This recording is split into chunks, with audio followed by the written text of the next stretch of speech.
ګرانو کتونکو السلام علیکم. زه محمد سلمان همدرد د حق غږ پښتو چینل خبري لنډیز کې ستاسو کوربه اوس تاسو پام را اړوم د مهمو خبرونو لنډیز ته. د افغانستان د ملي مصالحې عالي شورا وایي چې د دغې شورا مشر عبدالله د افغانستان سولې په اړه کنفرانس کې په ټاکل شوي راتلونکې اونۍ د مارچ په 18 یې مسکو کوربتوب وکړي د خپل ګډون په اړه غور کوي. د بلجیم پولیسو د مخدره موادو د قاچاق کوونکو ضد عملیات پیل کړل. بلجیم کې د مخدره موادو د قاچاق کوونکو پر ضد عملیاتو کې تر 1500 ډیر کسانو برخه اخیستې ده چې سهار وختي په یو وخت نږدې 200 ځایه پیل شول. د بلجیم فدرالي څارنوالۍ د دفتر یو ویان وویل چې دا د بلجیم پر خاوره تر ټولو ستر عملیات دي.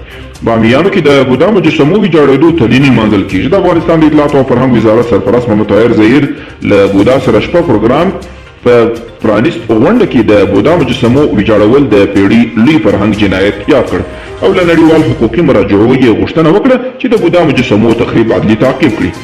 او د ملالۍ یوسفزۍ له اپل پلس تلویزیون سره د ډرامو او فلمونو د جوړولو هوکړه او د نوبل سولې جایزې ګټونکې ملالۍ یوسفزۍ له اپل پلس تلویزیون ټي وي پلس سره د هغو ډرامو او مستندو فلمونو د جوړولو قرارداد لاسلیک کړ چې تمرکز به یې د ښځو او ماشومانو پر اړوند مسایلو وي.